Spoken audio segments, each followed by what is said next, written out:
It's time for a Painspective. YouTube, what's up? It's DJ Pain 1 and welcome to another Painspective.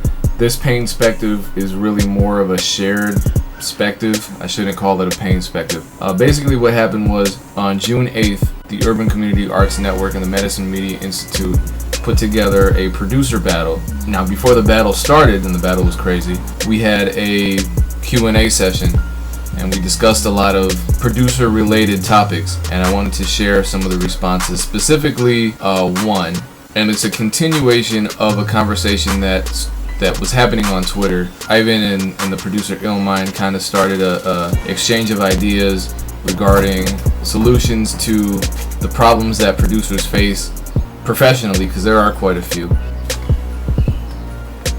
So we were asked to define the biggest challenge we saw for producers in contemporary times. And these are some of the answers. For me, DJ Pain 1, producer Godxilla, who's a Pro Tools instructor as well as a music business professor at the Madison Media Institute, and of course Ivan Rivera, manager of some great producers, including the Justice League and DJ Pain 1.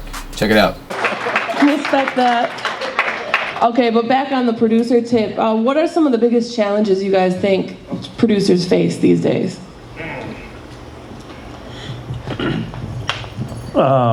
Oversaturation in the marketplace. The whole, I mean, I'm a very proponent against just flooding your music out there with free. I know from an artist standpoint, it's a catch-22. From an artist standpoint, it's something that you gotta do. From a producer standpoint, you'll get caught up, and once you start giving stuff out free to these major label artists, you get caught in that corner, and then it's hard to get out that box because all you get known as is a mixtape producer, and all they ever come at you for is free. You know what I mean? And that transition from trying to make somebody move from free to paying is hard once they get used to getting something from you for free.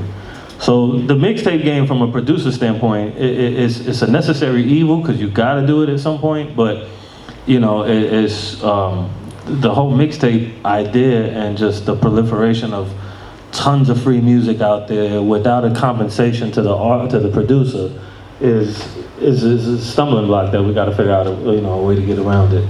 The artists, they put out a mixtape, they put out a few of them, they get famous, they start touring, they start making $5,000 a wop all over the country.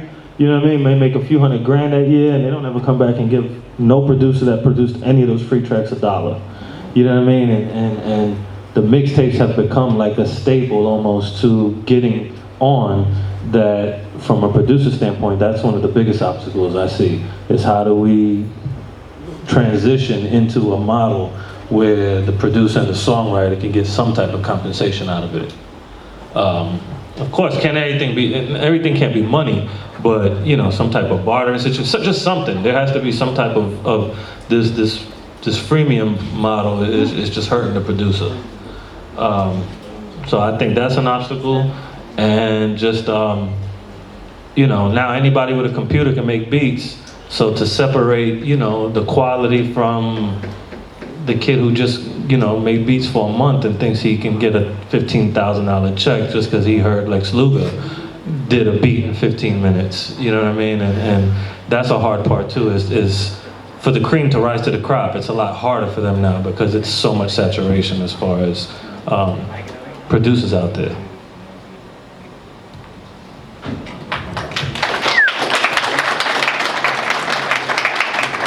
I definitely agree with that, and then to piggyback off that, just the unfortunate reality that there are a lot of producers out there, there are a lot of artists out there, period, managers to promoters, everybody who were all working together in the same arena, but everybody's playing by different rules and operating at different knowledge levels.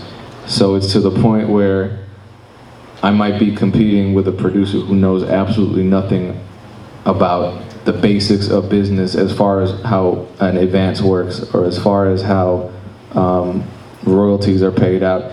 And I understand it's a really complicated system. I mean, they make it complicated to keep the artist essentially enslaved. If the less we know, the more they can exploit us. But the fact of the matter is, there's information out there. You know what I mean? There are, like Ivan said earlier, there are books out there. But I have yet to meet someone who asked me how to get their beats to major artists who has ever picked one of those books up. I have yet to meet anybody who asked me how to get beats to major artists who has attended a conference such as this one. I have yet to meet, you know what I'm saying? So you see where I'm going with this. So I think just the attitude that somehow being a musician, a career musician, isn't the same as any other business or any other career field. And that's really holding a lot of us back, because what you end up getting is the saturation. A lot of people who don't have that knowledge, who are just throwing beats out there because they don't understand how to actually capitalize off their own intellectual property. And you have people who do understand that, but they're competing with them. They're competing with cheap labor. And so everything is just, it's connected. So there are a lot of problems and challenges that especially producers face. I mean, artists too, but producers are really the backbone. We play the background, and oftentimes we get left behind, unfortunately.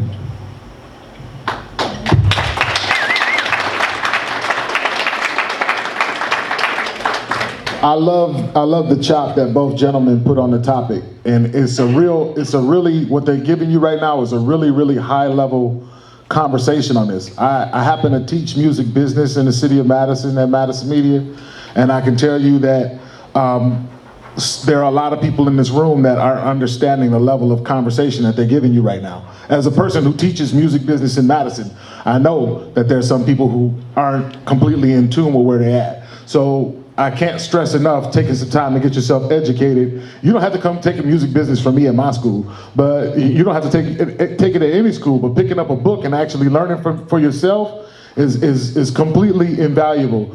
For my take on what a producer's obstacles are, quite simply, I'm gonna say that it's the producer.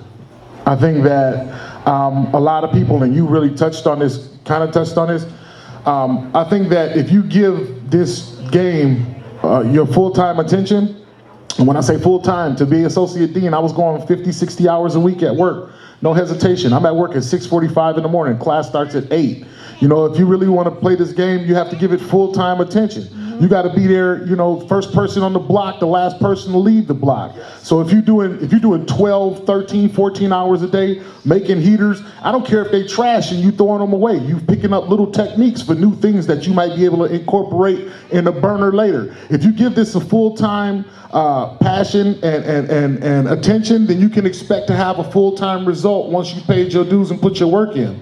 Unfortunately, everybody can't give this 12 to 14 hours a day because we have to have jobs and things like that. So if you can't give it full-time attention, then figure out a way to give it part-time attention. At least be 20 to 30 hours a week in the studio making beats and doing what you do. But at the point when you decide you're gonna turn that machine, that FL, that MPC on once a week, you're gonna turn it on and play with it for a couple hours. You and your buddies gonna sit down, y'all gonna blaze one, knock back a couple cold ones, and then we gonna freestyle over some beats, and you do that once or twice a week.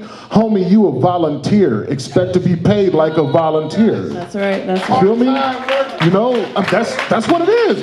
You just donated your time to kicking it, not to being in the game. Yep. Get 'em. Most definitely. So to that end, what are some innovative things you guys have seen producers do to get their beats on the market, to start transitioning from the volunteer, the free status, into really starting to make a business for themselves and to get respect? For me personally, and this is quick for me, the best thing you can do for yourself if you're really trying to get out here is two things you have to happen. One, you have to have a movement in your market. We can all take a look at DJ Pain One and see that he's developed a movement in Madison.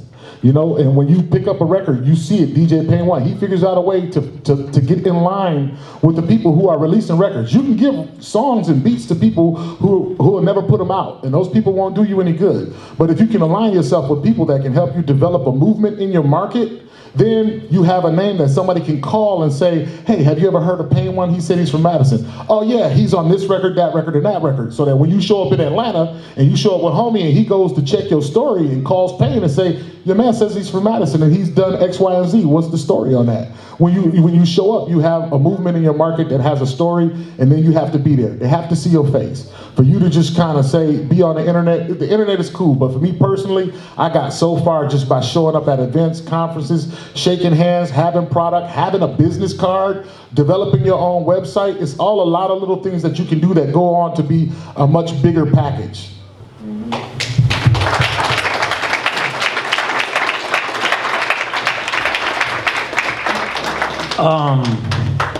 You said innovative. Yeah, innovative things that have helped producers sell beats or brand themselves.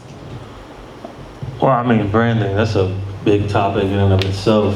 And I mean, of course, I think anybody trying to do music nowadays, you gotta take care of the web component, of course. So, you know, your social media, your SoundClouds, and using all those tools available. But that's just the beginning. Like my man said, the personal relationships and the footwork and the actual touching people, and you get more beats sold by being in the lab with somebody or just being in the vicinity to meet this person. So when they see your face, so then when you send them the email, they'll actually listen to the MP3s you send. You know what I mean? That component is that's the most valuable and irreplaceable part. You can use all these web tools as ways to help you, but it's not the end-all goal, and you're not going to become a millionaire just staying in your room posting something to SoundCloud. You know what I mean? But from an innovative standpoint, I think some of the innovative things that I've seen is just the collaborative spirit nowadays that producers are doing. And I'm not talking ghost production, but I'm saying I see a lot more producers getting together, even if they're not forming teams, but they'll share records. Co-production is a lot more prevalent nowadays. And I mean, if you dope with something, you can go holler at another producer that's farther ahead than you and say, oh, let's collab, let's work on something. You know what I mean? That record gets placed, yeah, he might get more money out of it, but he had the name, he had the client already there, but it gets your foot in the door and gets, co-production credit or produced by XYZ and yourself. I just see the collaborative thing as something being innovative, because I've seen a lot more producers come up nowadays by teaming up with other producers that are kind of on and bringing something to the table that producer lacked. And then that just, helped them step up. And if you're the talent out of the two, of course, people are gonna notice that and then start coming to you directly for tracks. So, the collaborative stuff I've seen pretty innovative. Mm-hmm. Yep, thank you. So, anybody got any questions you can ask a question.